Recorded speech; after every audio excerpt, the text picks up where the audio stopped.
Welcome to you, Multicultural and Doc Talk Manitoba project. This is Jyoti Kalsi, your host, and today we have Dr. Amilla Heendeniya with us.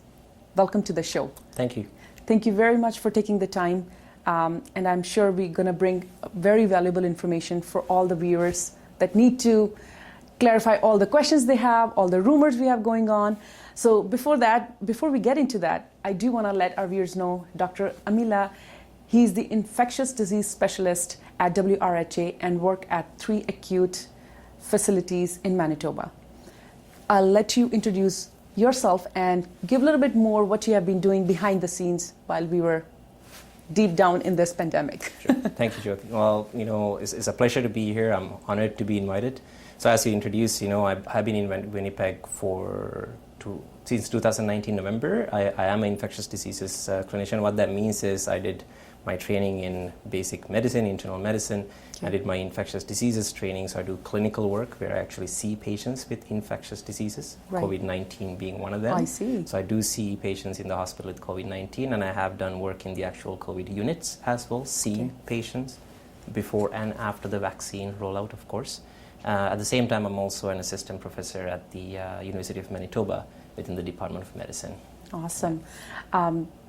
I would like when you said that you do work directly with COVID patients, like before we get into the vaccine, because that I know we have heard it quite a lot that it's a lot for medical professionals, all those frontline workers to tackle during this time, right? How was it for you? How have you been doing? Right. So, I have been involved with COVID-19 clinical work since the beginning of the pandemic in Manitoba, and it really has changed. At the beginning, we didn't really have too many tools to fight this battle, so we had to take it as it comes because we were seeing a lot of these seniors getting sick. Right. But now the wave has changed, we are seeing a lot of the patients that are getting admitted, close to 90% are vaccinated, unvaccinated patients, and especially the ICU, close to 100% of the patients that are in the ICU are unvaccinated patients. So sad. So that's tough, so mind you, I haven't done direct COVID-19 work recently because our wave have been pretty good. Wave 3 was pretty busy.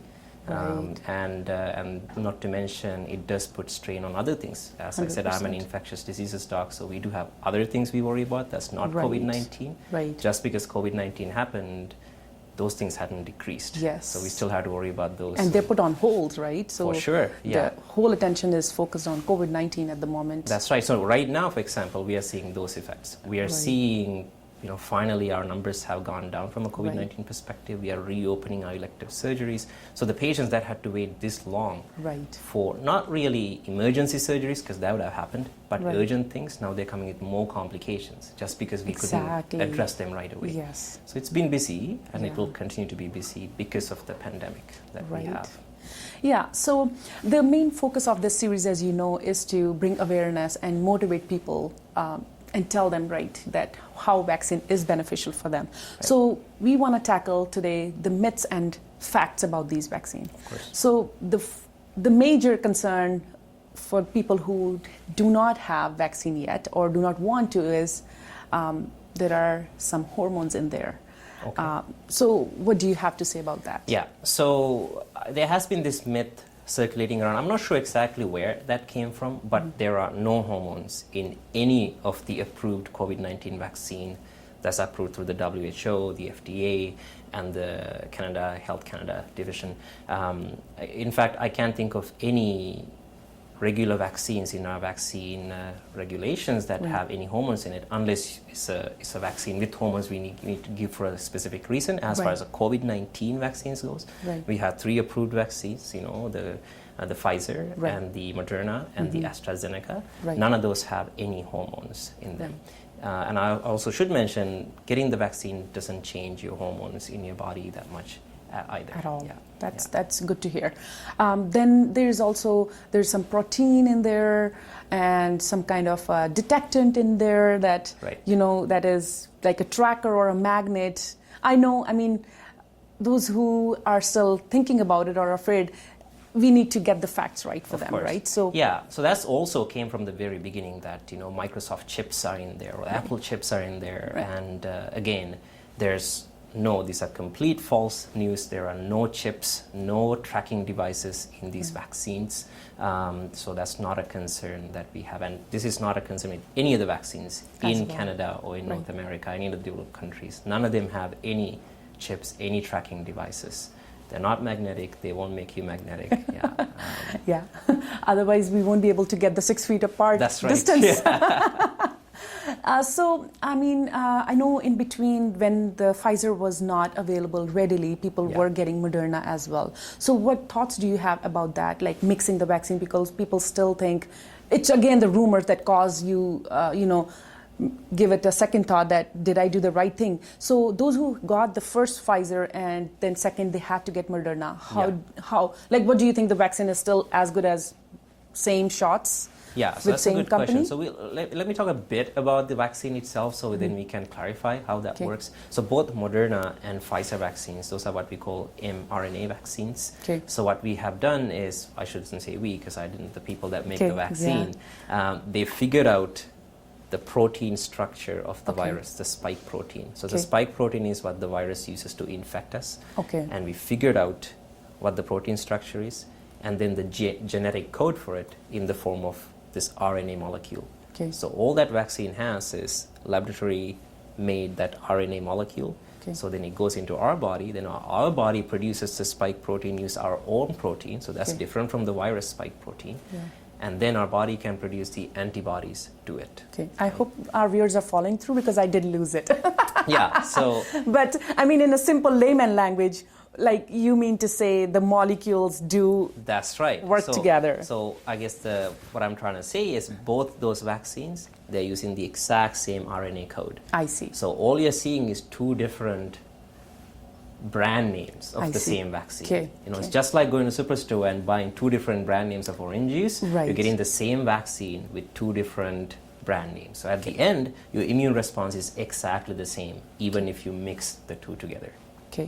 Okay, that's a good relief, because there are many family members who have done that. Mine too. Yeah. So even the patients who got AstraZeneca and then the mRNA vaccine, we know that's the same protein we are giving them, the same DNA, the same RNA. So immune response is exactly the same, and we have proven that with our studies as well. Okay, awesome. So how is this COVID vaccine doing with the new variants that are coming up? Yes. So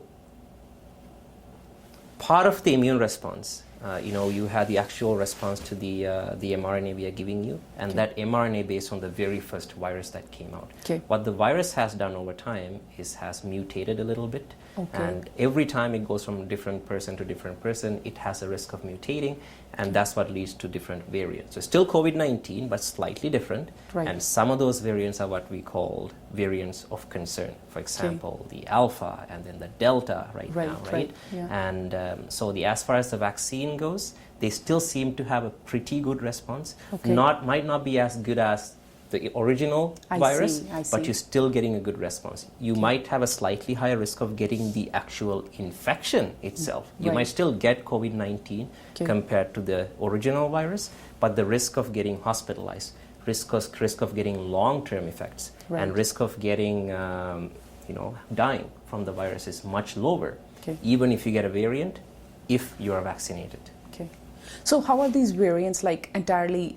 I know you did mention a little bit that it's the modified version of COVID-19, if I can put it. Like, are they more dangerous, or like are they totally different series of it? Like, what is it? So it's the same way. When two people get together, have a child, the children don't look exactly the same as the parents. So it's the same thing. Every time the virus multiplies in your body, something might change. A gene might change slightly, and that can lead to a different, what we call a variant. Not all the variants matter. There's thousands, hundreds of thousands of variants out there by now of the coronavirus that's out there. But some of them we see it leads to more infections. So for Delta example, it doesn't seem to be more severe necessarily, but it seems to be more transmissible. That means if you have a Delta variant, there's a higher risk of you might give it to somebody else. And there's a higher risk of you don't need as much time to be in the same room with them to give them the transfer it over. Yeah, exactly. And that's why the vaccine is important. So is it at all proven, or have you seen cases on variants that this vaccine, they are vaccinated and have got that variant? Yes, so with the Delta variant, we are seeing an increasing little bit more infection after the vaccine. Okay. But at the same time, what we are seeing is they still don't get admitted as much compared to the people that get the Delta variant that are not vaccinated. One of the things we are seeing with the Delta variant is we are seeing more and more younger people. We are seeing more kids getting the infection. We are seeing more kids getting admitted. We are seeing young, unvaccinated adults getting admitted. Then you compare to the people who get the Delta variant after getting the vaccine, they seem to shed off the virus within 2-3 days compared to people that don't get the vaccine that have the virus for longer. Right. So are their symptoms any different, or they're just like similar, a little bit more prolonged, more severe? Symptoms seems to be the same. So at the end of the day, still COVID-19. You're getting it from a different virus, but the disease is still coronavirus disease, COVID-19. Yeah. Perfect. I guess, I mean, is there any other rumor that you may have heard that you think you want to address it? You want to, clarify that confusion that is going around? Like, do you think, is there anything that you want to bring up? Yeah, I mean, there's a lot of rumors out there. I think the biggest concern I've seen in our communities is the concern regarding fertility. So we can talk a bit about that. Sure. There's been some concern about the vaccine potentially causing problems with being able to bear children, whether it's for males or females, and that is not true at all. In fact, people that get the infection with COVID-19 do have a high risk of developing complications, including not being able to have a normal pregnancy. So I don't want anybody who's planning to have a family putting the vaccine on hold just because they are thinking something will happen. They are putting further risk onto their child eventually, right? Because once you're pregnant, your immunization level is a little bit compromised again, or you need to be extra careful, right? Exactly. So we do know, we might as well talk about the pregnancy and COVID-19. So people that are pregnant who get COVID-19, there was a study that came out recently, they seem to have a much worse outcome because when you're pregnant, your body is already busy bringing a child, making a child, so your immune system doesn't have that same strength. And the other thing is, the more prolonged you are in the pregnancy, you might have a bigger tummy than when you're not pregnant, so you don't have that breathing capacity to fight with the virus in your lungs. So if you don't have the vaccine, we from the moms that we see that get admitted, a lot of them do have really poor outcome, including death. We do our best to save both mom and the child, and often it's difficult. But as opposed to the vaccine, the vaccine, as I said, that's the whole reason we talk about the vaccine, is we are just giving you the RNA. Your body is producing the protein. This is not the viral particles we are giving into you. So that doesn't go into the baby. Your body is producing your own immune response. Is your body doing what your body is supposed to do? We are just helping out by giving it the signal. So that's why it's important even for pregnant people to get the vaccination. And the study again that came out recently showed very good safety data with the vaccine and much lower infection rate when you're pregnant and vaccinated. So I guess there is no reason that one should opt out. Like there really is what I'm hearing, right? That's right. Yes. So now that we have addressed it, that vaccine doesn't make you 100% immunized for COVID-19. You can still get it. But, there is still that rumor around that, or people still think that if I get COVID after getting vaccinated, they can transmit it to others just because it's not that intense. Like, how true is that? Yeah, so that's not really true. If you have an infection, and if it's a contagious infection, you can give it to somebody else even if you're vaccinated. But what's important to know is when you have the COVID-19 vaccine, your overall risk of getting the infection is already low significantly compared to before the vaccine. So when you look at our whole society together, when we go outside, as somebody you're vaccinated, the chance of you getting COVID is low to begin with. So you won't contribute to this pandemic as much. But let's say you somehow has bad luck and you got the infection.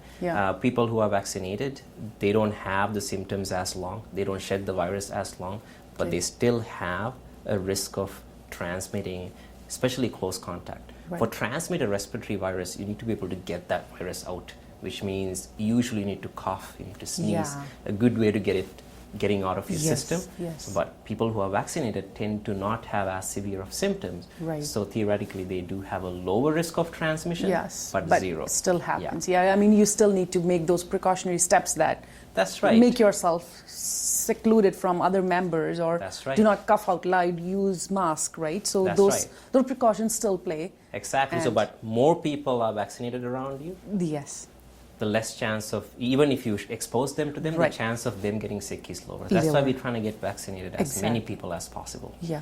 So I mean, if so, what are the like symptoms that you see somebody who got vaccinated and got COVID? Like, what do you see the changes in body, or what after effects you can call it, Yeah. versus a person who never got a COVID vaccine and gets COVID? Yeah, right? so we'll talk about without the vaccine first, Right. you know. So it's a range. It's a virus that attacks our respiratory system. Right. Most common symptoms are, you know, mild symptoms, runny nose, sore throat. You might have fevers and chills, muscle aches. But then the severe symptoms are you develop severe pneumonia. You know, those are the patients that are coming into hospital, Okay. eventually gets admitted and intubated, which means we put a tube down your throat, Right. get you hooked to a breathing machine to help you breathe Right. until you fight the virus. And sometimes we lose the battle. Right. People that are vaccinated tend to have, even if they get the infection, they have milder symptoms. It's very, very rarely we see vaccinated people getting infected enough to get a severe infection and get intubated. And that's true even in this Delta variant. Now, that's just the hospital stuff. Then Right. there's the whole arm of people. You know, a lot of times people hear people saying, we're young, we have a good immune system, so what if I get a mild infection? From the recent studies and the data that we have, we know people that are young that get mild symptoms, they tend to be the one that get more prolonged symptoms, what we call long haul COVID. Okay. So for some reason, they lose their smell for a longer time, sometimes permanently, well, for the past 2 years.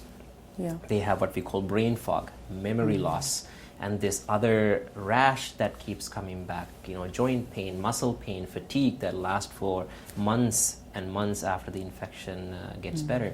And for some reason, it's the young people that have mild symptoms that get them. So we can't forget about those symptoms either. As well, Because yeah. as a young person who should be out there working and making money for your Yes. families, you know, it's tough to see Right. these patients who goes on disability because of COVID. Right. Yeah, so- It's you know, at the end it feels like it's not at all worth the risk. It's not. It Yeah. really isn't. I think where things might have gone wrong is, you know, from the beginning, people have been comparing this to the flu.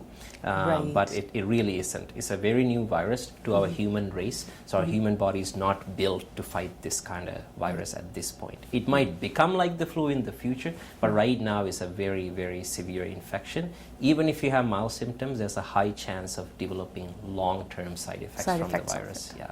So, yeah, I mean, out of curiosity, like, did it come to you because you work in this infectious disease, you know, specialty?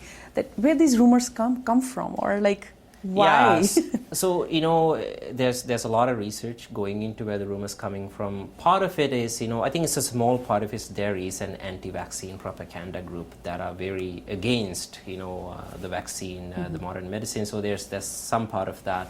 Then also, you know, for the first time, we are seeing a global health pandemic happening in the social media era, right? For the first time, the public is on the ride with us. Yeah. Until now, you know, most people don't question the normal Right. vaccines we give Yes, because exactly.